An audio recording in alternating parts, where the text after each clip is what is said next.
Presiden Amerika Serikat Donald Trump tak main-main soal kebijakan tarif impornya. Ada 3 negara yang sudah disasar Donald Trump. Mereka adalah China, Meksiko, dan Kanada. Tapi, Trump belum mau berhenti, apalagi jika Amerika Serikat tersakiti.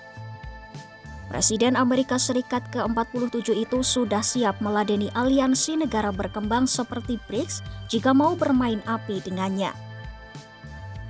Bagaimana kisahnya dan apa alasan Trump ngotot mengenakan tarif impor itu?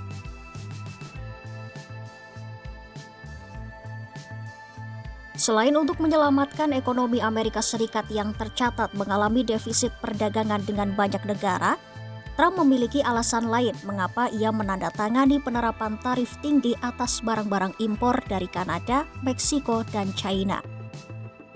Ternyata, pemberlakuan tarif tersebut bertujuan untuk mendesak 3 negara itu mengatasi aliran imigran ilegal dan obat-obatan narkoba jenis fentanyl serta bahan-bahan kimia prekursornya ke Amerika Serikat.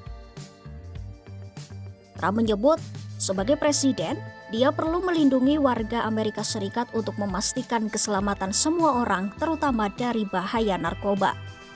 Sebab, Kanada disebut bertanggung jawab atas meningkatnya penyelundupan narkoba yang signifikan ke Amerika Serikat.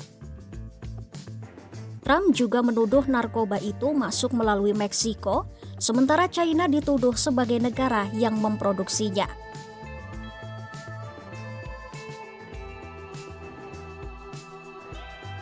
Penerapan tarif 25% atas barang-barang impor dari Kanada dan Meksiko berlaku mulai 1 Februari 2025. Hal itu berlaku juga bagi barang-barang impor dari China sebesar 10%. Namun tarif tersebut berlaku kecuali untuk energi Kanada seperti minyak, gas alam, dan listrik.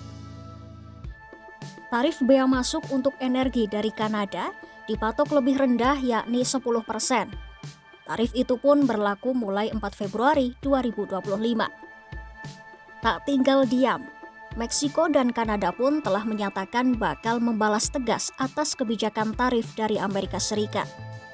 Kanada balik memberlakukan tarif 25% atas barang-barang Amerika Serikat. Meksiko juga akan menerapkan tindakan tarif dan non-tarif untuk melindungi kepentingan Meksiko. Senada dengan Meksiko dan Kanada, China juga akan membalas kebijakan Trump itu dengan mengadukannya ke Organisasi Perdagangan Dunia atau WTO.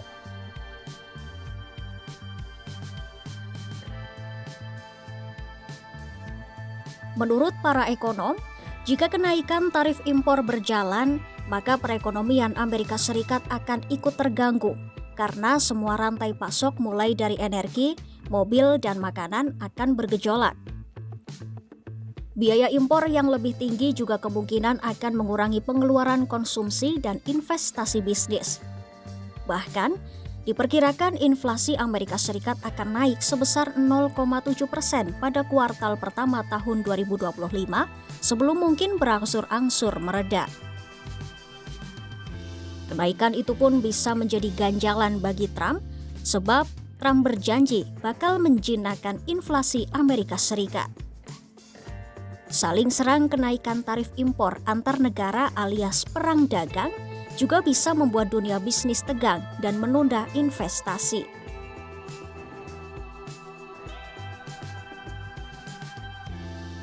Tak hanya China, Kanada, dan Meksiko yang menjadi sasaran kenaikan tarif impor Trump.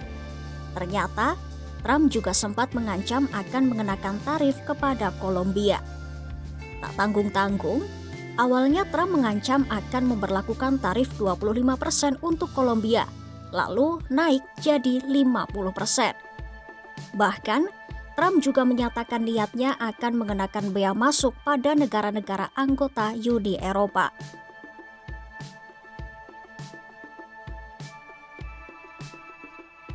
Tak berhenti sampai di situ, Trump juga mengancam akan mengenakan tarif impor 100% terhadap negara-negara BRICS atau blok yang mencakup Brasil, Rusia, India, China, dan Afrika Selatan. Selain itu, Trump juga mengancam China yang juga sebagai anggota blok BRICS dengan pungutan tambahan 10% pada barang-barang dari China. Ancaman-ancaman Trump itu akan berlaku jika Rusia, China, dan negara anggota BRICS lainnya merealisasikan penggunaan mata uang non-dolar atau mata uang baru untuk transaksi perdagangan atau dedolarisasi.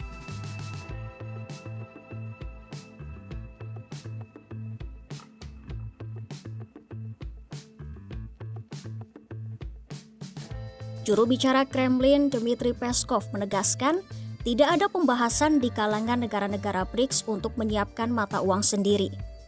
Ia menyebut, negara-negara BRICS hanya membahas untuk membuat platform investasi bersama.